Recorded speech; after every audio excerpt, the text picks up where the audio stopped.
Hey everybody, we're back here. It's Wednesday. We're on day 3 of our live Skill Centre at Home live videos. Today we're going to be doing a Thierry Martinon inspired leaning kitchen garden pot.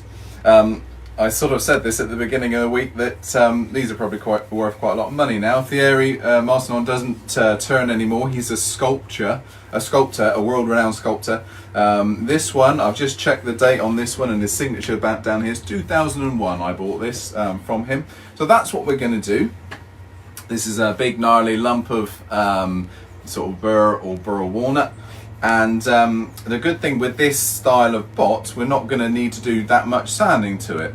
We got a textured outside surface. We can turn it from wet timber, and we can let things move around. So quite a nice one to do. They do move and go funny shapes. That's part of the charm of these pots. But it's a nice way to get into wet turning, really. We don't have to worry about drying it or sanding it or anything like that. So here we go. Hope you enjoy. So we're going to come down again. We're not going to look at my ugly mug all day. We're just going to bring the camera down to the action.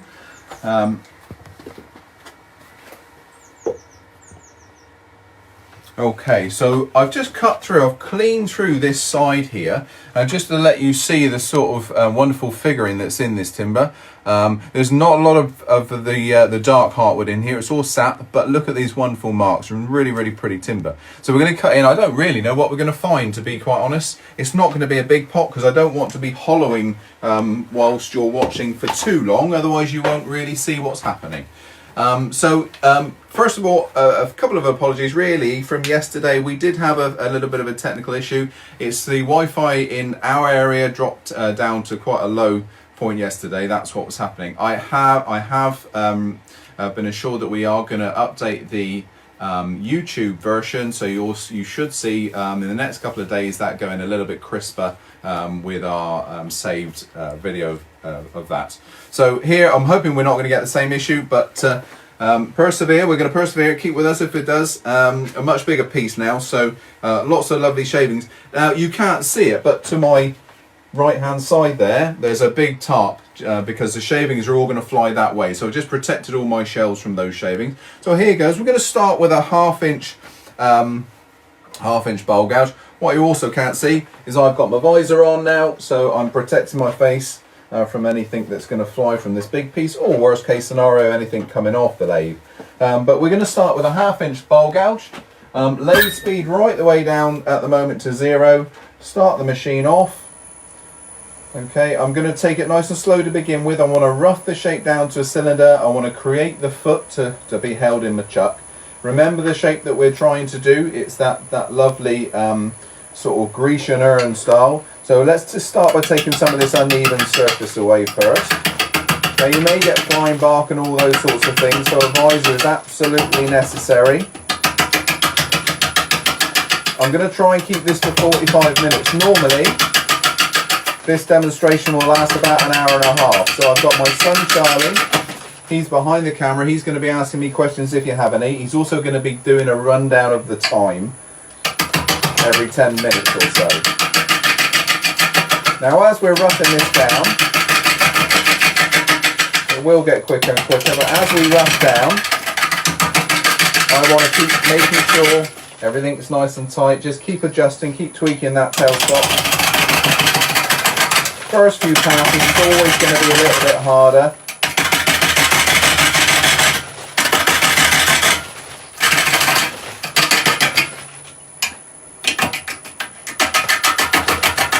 There we are. I'm just going to stop the machine, get that tool rest a little bit closer.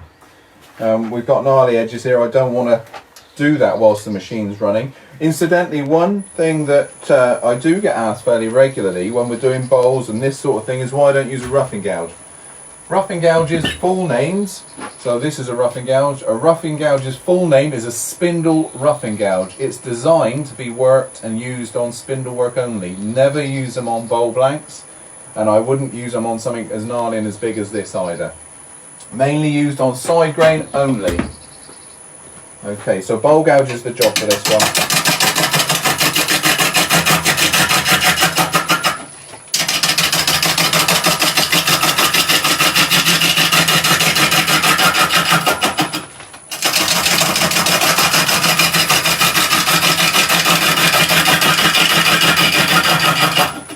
So I'm going to rush this a little bit, only in, I'll be doing a lot of talking while I'm turning.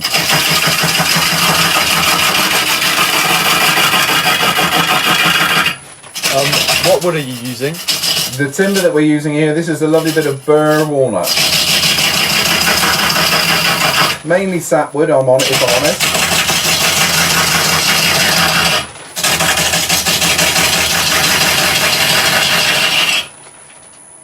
Just keeping sure that that's nice and tight. I can up the speed as we get some of that imbalance on, which dramatically increases the speed. You can take that uneven area out. Now we're going to stop it in a minute, again just to have a look.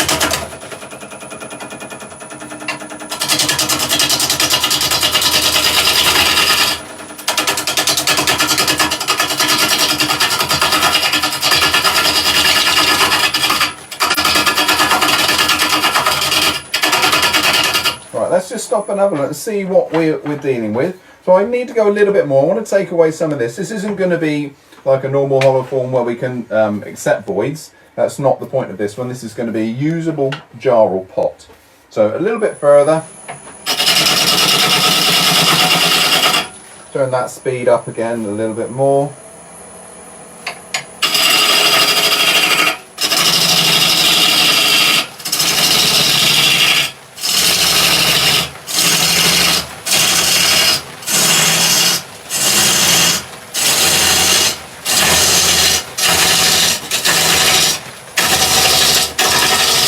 Okay, that's good. So let's start thinking about sizing for our set of jaws.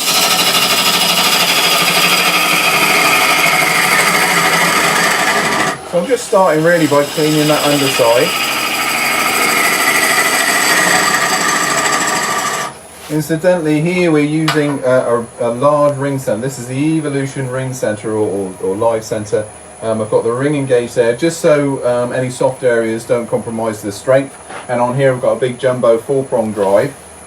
Okay, so we need to set our calibers. We're going to use a fairly big size gripper jaw, so we need to set that to its perfect circle.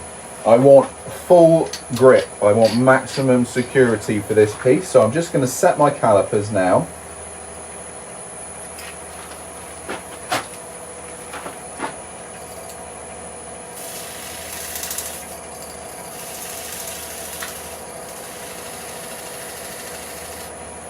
Okay, give me an idea of size. We'll check it before we mount it, so just in case it has to come off.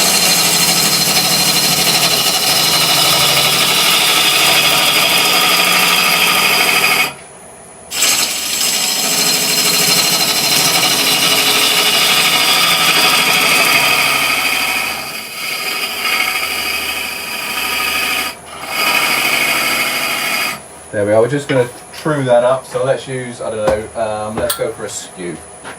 Just to give me a nice square edge. Not a dovetail this jaw, this is a gripper. I want those teeth to really bite in. There we are, that's done that, and we'll just true up that edge.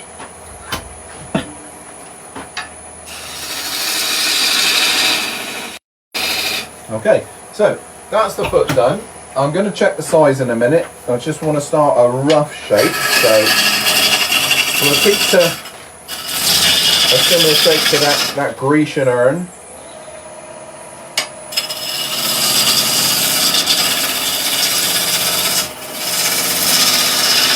And this is going to be a leaning pot. So I'm going to bring that shape all the way around. We're just going to remount it in a minute. And again, nice and easy if it's your first hollow form.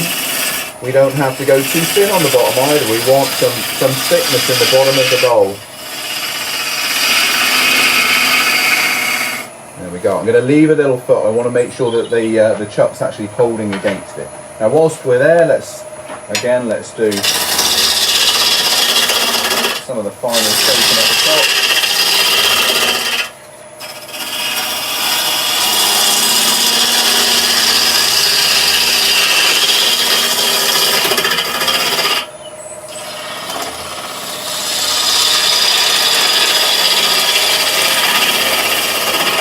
Right, and we're just going to have a quick look just to see what's happening. So we've got quite a big bark inclusion there. Do you know what? I'm going to live with that. We've got such lovely markings here. I'm going to keep that sort of size. But let's just refine the shape. The bowl will end probably about there, if I'm honest. So let's go for a slightly smaller bowl gouge. I'm just going to refine that shape. I'll push the bevel around.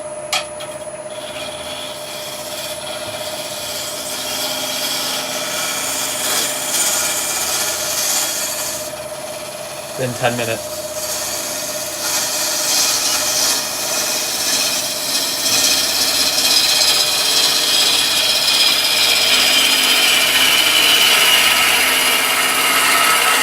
There you go, and this side.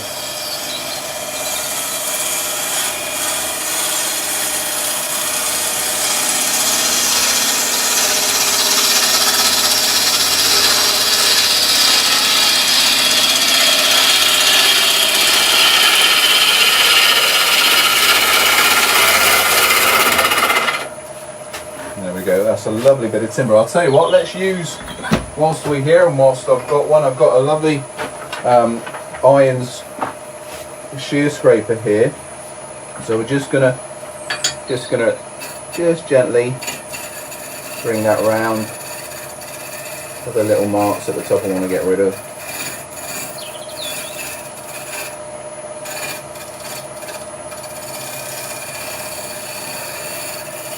Just making a little shear scrape. That's really going to refine the shape for me. Get rid of those that little bit of side grain that was grabbing. There we are. That's nice. Lovely. Happy with that. What a pretty bit of timber. A really nice bit of timber. Quite excited about this one. So that's enough there. Let's just check the grip on the chuck. Before I go any further, I want maximum grip here.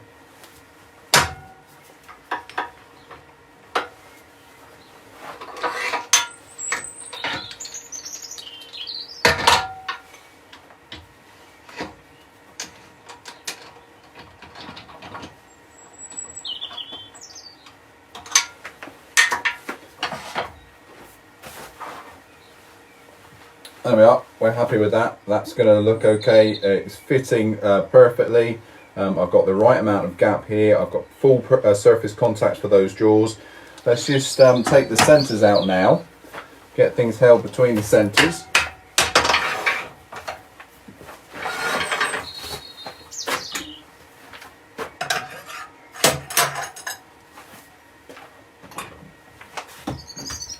What was that tool you just used?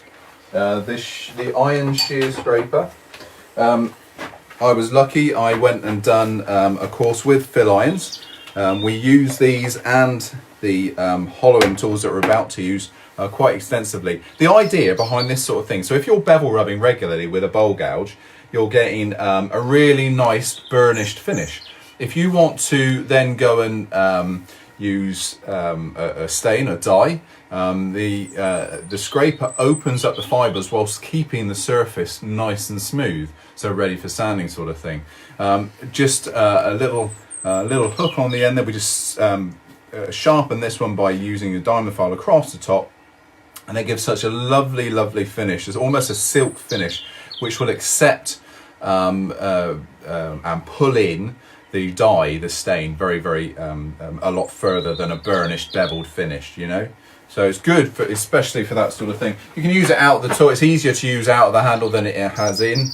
Yeah, the Irons shear scraper. That's a Woodcut product, that one. Okay, so let's just quickly pop this one in.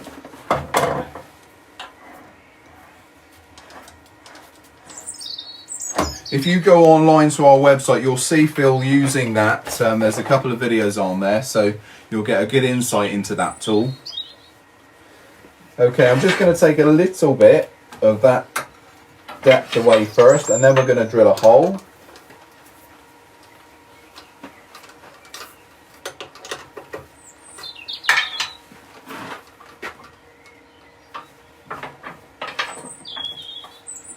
Okay, leg speed down to 0 again, recheck.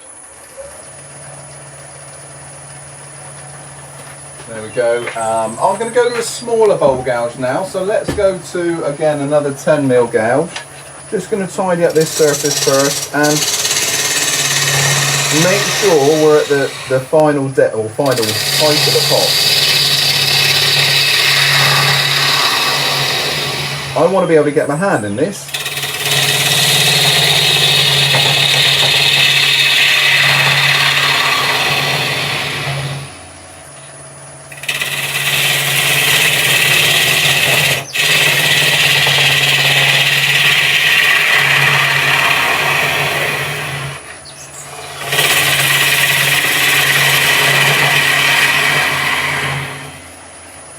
There we are. Right, okay. I've just spotted a little flat on this outside edge here, so we're just going to bring that further around.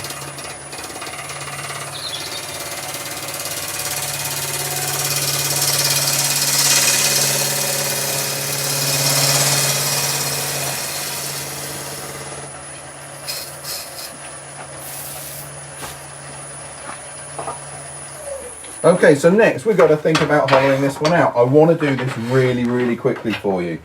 Now, you don't need to do it quickly at all. You want to spend your time hollowing out.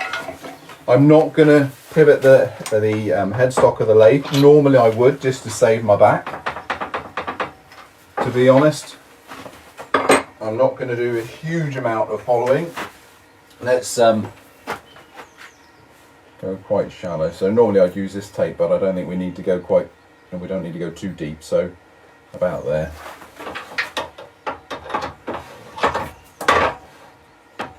I've already aligned my headstock and tailstock to make sure we're on centre. I want to be drilling probably around about 800 revs to me. I'm comfortable with that.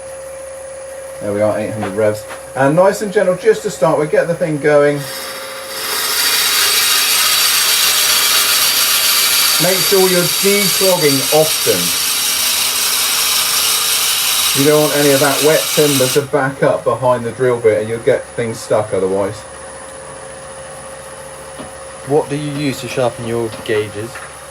The bell gouges. So I've got a number of sharpening devices. I've got a tool neck in here. I'm using the ultimate edge, and I've also got a standard bench grinder. Depends on what I'm doing really. If I'm just sort of sharpening as opposed to reshaping, then I'll go with the tool neck or the ultimate edge. If I need to do a lot of reshaping, then I'll go with the grinder, the bench grinder. I'm hoping, it's not confirmed yet, but I'm hoping to do a sharpening day next Tuesday back here in the workshop, where I'm going to use all of those and look at sharpening stones, CBN wheels and all that sort of stuff. So hopefully on Tuesday there'll be more information on that in the next few days.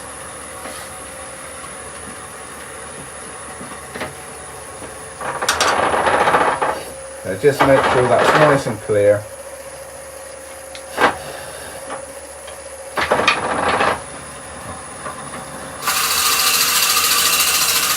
There we go. Right. That's quite important if you're going to use one of these hollowing tools that I'm about to use. If you try and go straight in, that centre pith causes you loads and loads of problems. So, tailstock can come away.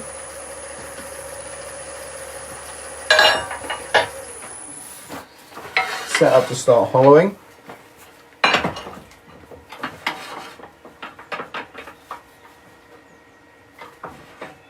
We're going to start off with the smaller of the hollowing tools. Can everybody see that, Charlie? All right. Small one. So this is the Woodcut ProMaster. Just a straight cutter on the edge of this one. The idea of this, we've got the bevel at the top and we've got the cutter here. Now this is the small one. When I say small one, it's just got one handle on it. If things get troublesome, then I will go with this one, and that one has double handle on but same top. And we have other options. Then we could go, if you're doing a hollow form that's swept over, you've got a semi-bent cutter. You can see I've been playing this morning with other hollow forms. A semi-bent shaft, or the swan neck if you're doing a real closed in hollow form. Okay, so we're going to use a straight one. It's an easy form that I'm doing here. I'm purposely doing that so I don't make any mistakes for you. That's the plan anyway. So let's go. I'm going to be cutting about 1,000 revs to start with. I'm going to really be brutal with this. Like I say, you take your time, but I don't want to spend ages forcing you to watch me hollow where you can't really see what's happening. But basically now the timber's going to rubber here. This is my limiter to the amount of cut that I get. So the more gap I have between the limiter and the cutting edge here, the bigger the shaving. So here we go. I'm going to sweep out from the side.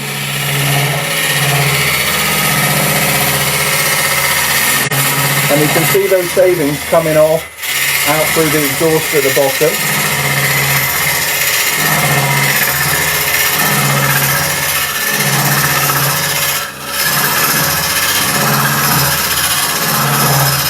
So I'm just creating some space first.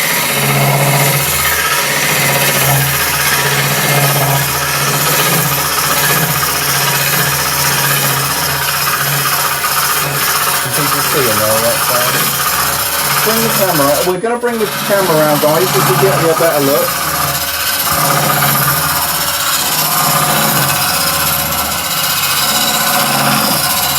Let's just clear some shavings out, give you a better look. So what we're doing, look, I'm just holding that against the side. You can see the exhaust work, you can see those shavings coming out the exhaust at the bottom. Just starting to clear some of the bulk out of the way, then I can start refining the shape a little bit more. You can hear it cutting nicely.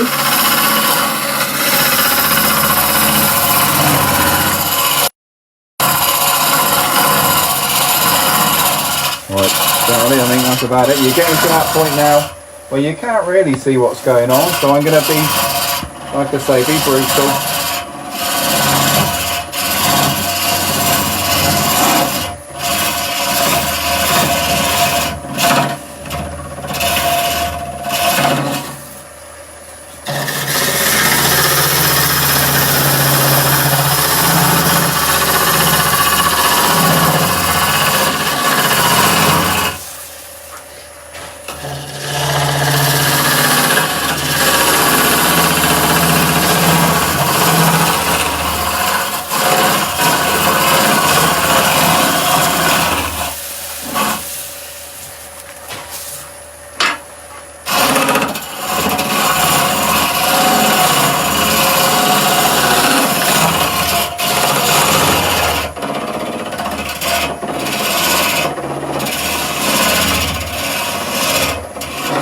There we go, we're getting some depth now, so I'm just going to start refining the shape. It's not an ultra thin piece, this, it's going to be a functional piece.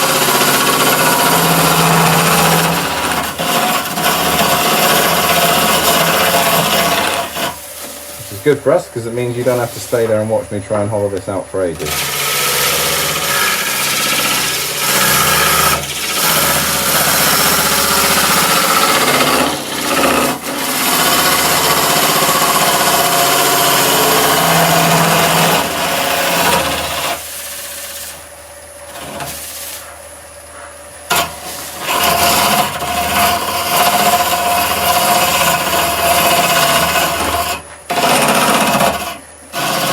Been 25 minutes. 25 minutes, we've got another 20 minutes to go.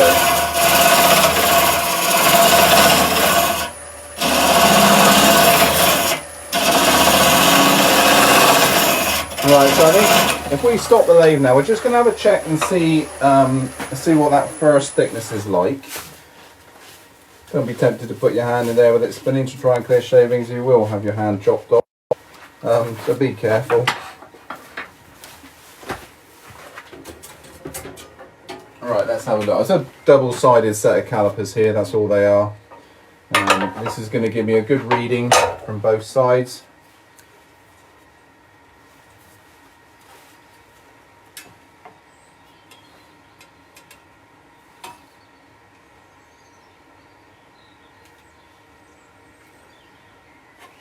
Right, I'm happy. It's about 1/4 inch. 1/4 inch. There's a load of bark here I don't want to go through really, so I'm going to keep it like that.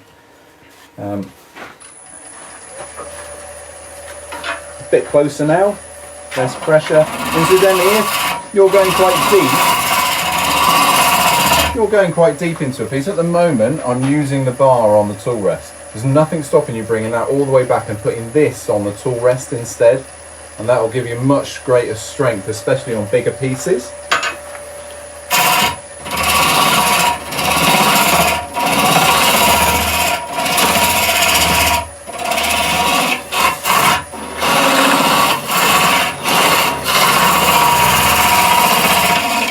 I'm going to pop the speed up a little bit because I want to get this done now.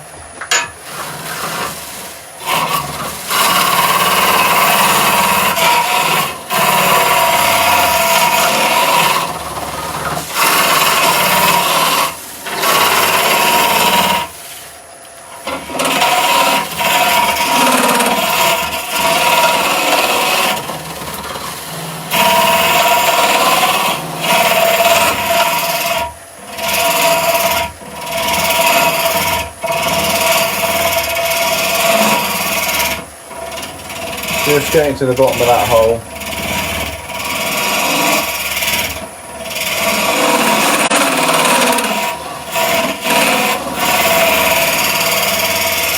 Stop the lathe again, just have another check.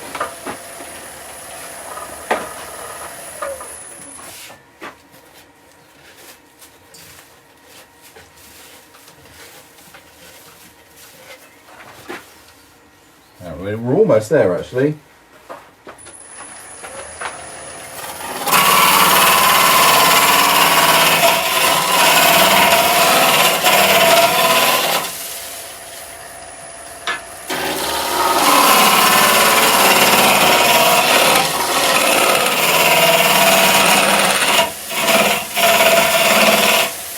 It is important that you keep clearing that fork. If you let it build up, it will suddenly grab you, so do clear it regularly.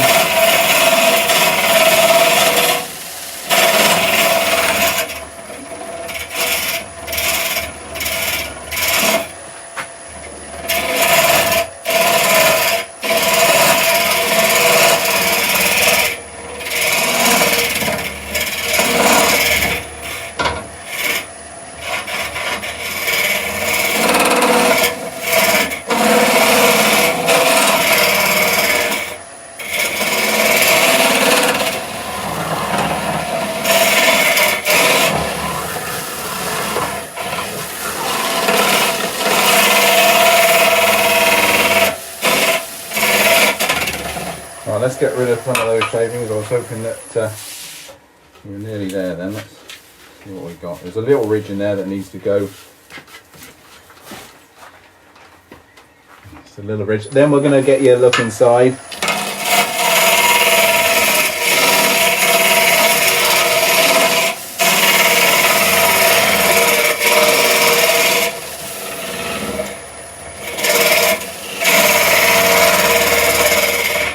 I'm purposely not going as deep or as fine or as thin, sorry, as I would normally go, for obvious reasons. Like I say, keep saying, I don't want to spend ages hollowing out because you can't see anything, basically.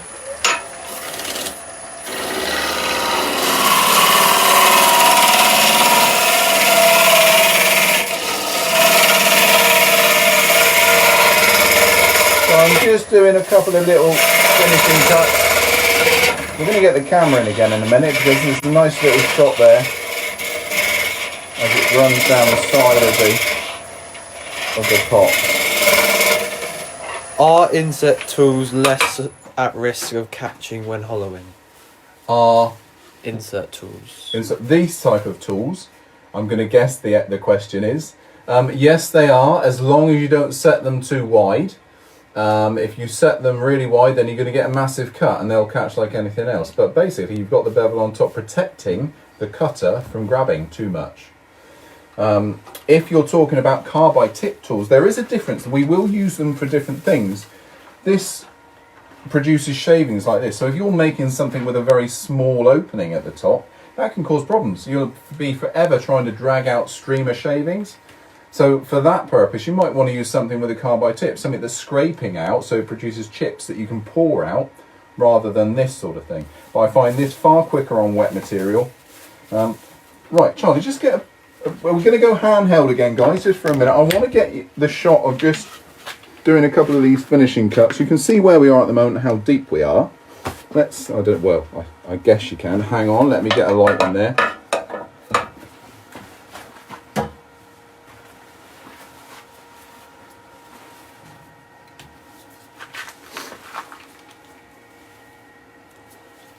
That better?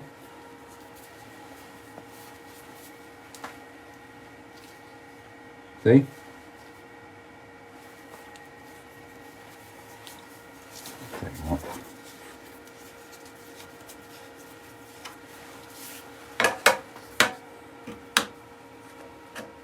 How about that? All right, now I just need to move in there, Charlie. Okay, so I'm just going to run that down the side just to make a little finishing cut.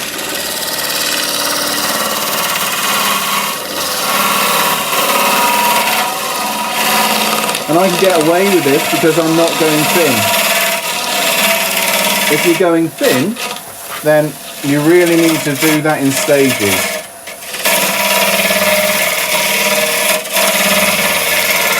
I don't want to be working at the top of the pot when the bottom of the pot is quite thin as well.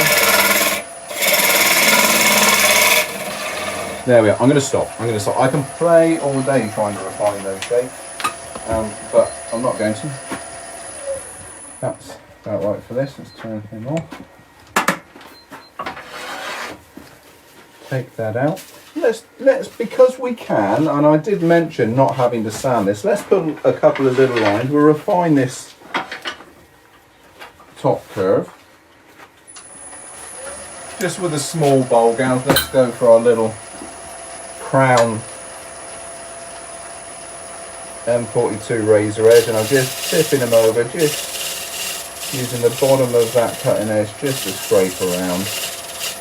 There we go. And then let's go crazy. Let's go for some little lines in the back or in the side. I'm just going to do a few. I'm not going to do too many. I want you to see what it'll look like.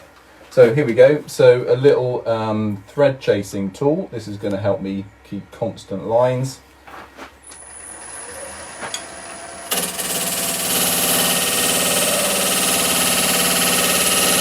Just a few nice ones around the top.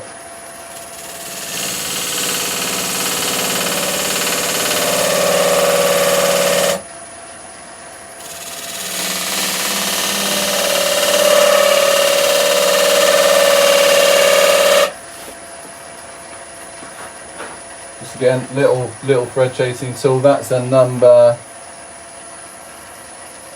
20 TPI, that one.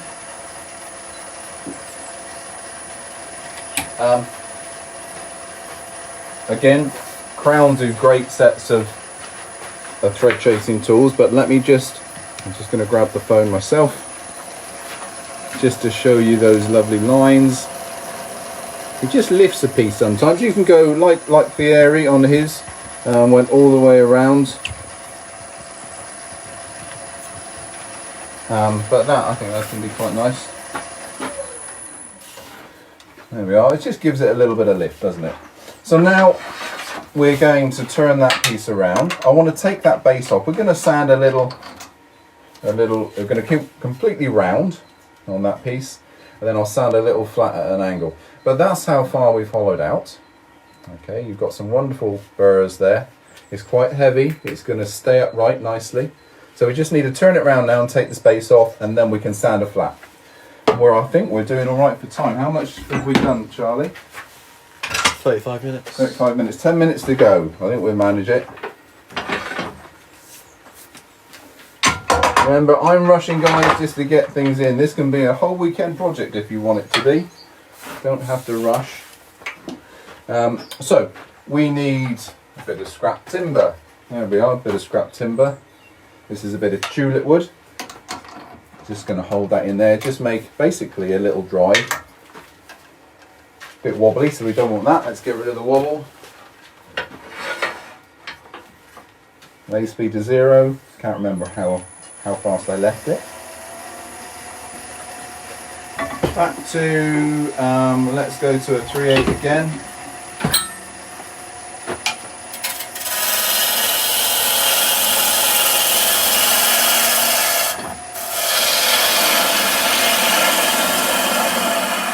Get rid of any wobble. Now what I don't want to do is have, for whatever reason, that pot suddenly stop on that piece of timber and create a charred edge, a bird edge.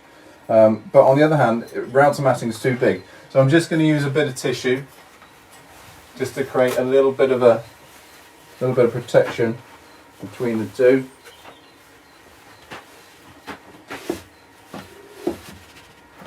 There we are. Oh, I need a tailstock centre. So tailstock can come back up now.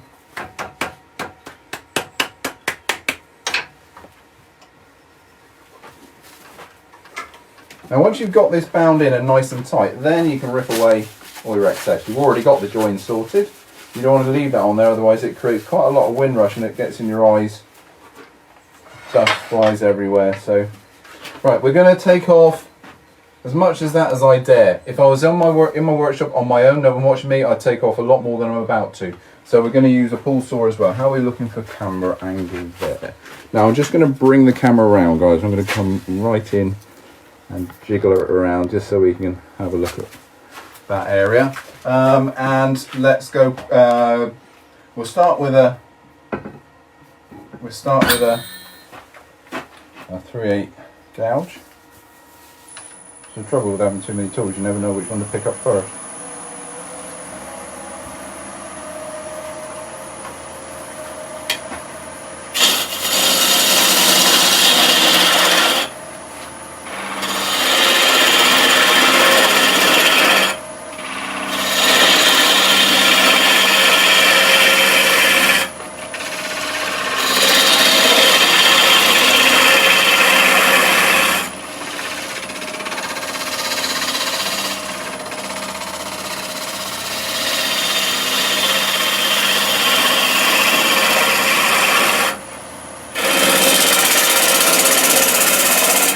Before I carry on, let's make sure I've got no bits of bark in there that are going to suddenly break. Nope, we're okay.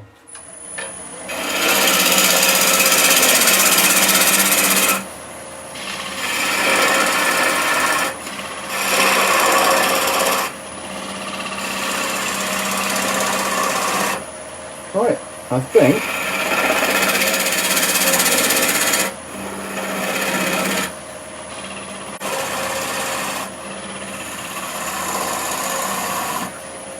I'm not going to risk anymore. I'm going to chicken out right there. If you wanted to wait for these to dry and sand them, please do, but they're so nice just left organic sort of thing to move around and just show off that lovely grain. I like just putting a bit of oil on them and going from there. Use a little pull saw on there, so little Japanese pull saw.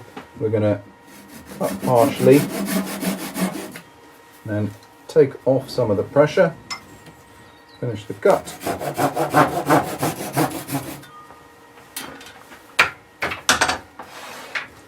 There we are. Now, that leaves us with just this little bit and our base to make. We've got to flatten it off, haven't we? So we're going to do that now. I'm going to change chucks and we're just going to add a little sanding disc. So the great thing with the Evolution and the sea jaws is the fact that you can add faceplate rings and things like that, and those faceplate rings in turn are a good way of adding sanding discs and push plates and things like that to your lathe. So let's get a set of sea jaws. And how would you finish the bottom? I'm just gonna do that now. So sea jaws with a dovetail on the outside, and we're gonna pick up. Let's just grab one of the sanding discs. We've got several back there, but dovetail on the outside, dovetailed ring on my piece of ply. I've shaped the back, Velcro there, and that's about 100 grit abrasive. 40 minutes. 40 minutes, 5 minutes to go. And I think we'll make it. So lay speed back to 0. I know I keep saying it, but it is something that is really important. To 0, lay speed on. Now I want an angle. Charlie, grab me Thierry's pot. That's the one. So this is the original that inspired me to do this. And so what he's done, he's sanded a little flat on the bottom. So when these are in the kitchen, they sit at a nice angle. Can everybody see that, Charlie? Is that right? And an unsanded finish. Now mine's ginger in mine.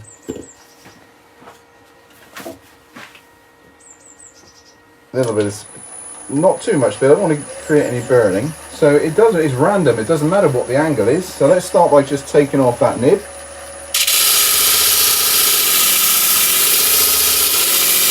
Charlie, just pop the extractor on a minute, will you?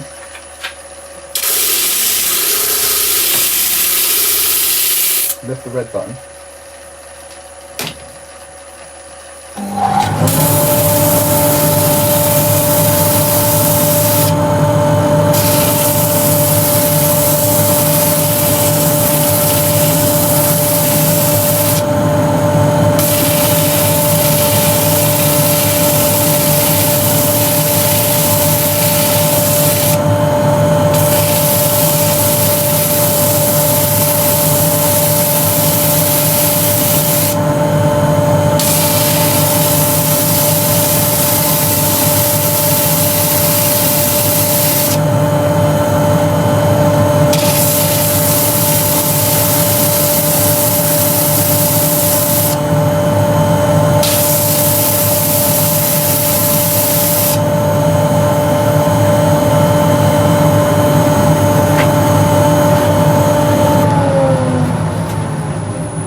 There we are, guys. So we're just gonna have a look at those. So okay, you can see the back, that there was the center.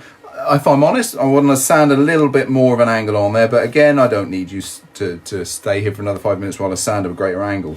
But there we are, that's going to lean over nicely. Again, can you give me the Aries pot there for a minute, Charlie? So that was our inspiration, the Aries pot, which still has the ginger in it. That's our interpretation of the wonderful work that he's created. It's a very, very simple project. Can you pan back and just come back and just take the camera back a little bit? It's simple because it's from wet timber. You don't have to do too much sanding. We're not waiting for it to dry. We've left some body in the bottom. There's some good weight to that, so it's, you know, it's a usable pot. You can get your hand in. You can you know, they're really nice for the kitchen. You can make them fairly quickly, or take your time. So that was my my version of the Aries pot. I really hope you enjoyed it. Once again, I apologise for yesterday, but I've explained that we are going to get that improved for you.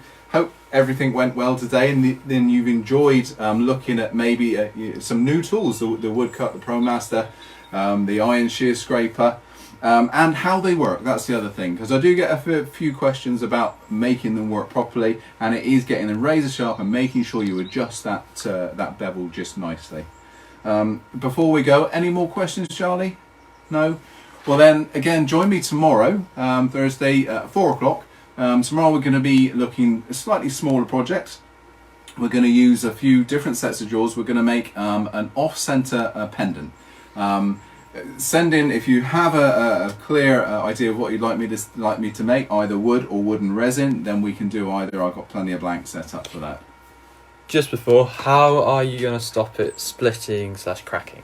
I'm going to lather it full of oil firstly, and I want to let it dry nice and slowly is the other thing. I've taken out enough timber, I hope, for it not to split. There's no heartwood in there, and the fact that it's a burr means the grain direction is going everywhere. If you're thinking of doing this out of a solid branch, it won't work. The heart's in there, it's going to split everywhere. This was done from, I think this was wet pistachio, and this has moved scone oval, but because the heart's not in there, it's absolutely fine. The key to drying timber like this is turning it thin enough and letting it dry slowly enough. That's the other thing. So I won't take this into the kitchen yet. This will stay in the workshop for a few weeks before it goes anywhere near central heating. Now maybe that's another video for us to do another time. We'll talk about rough turning.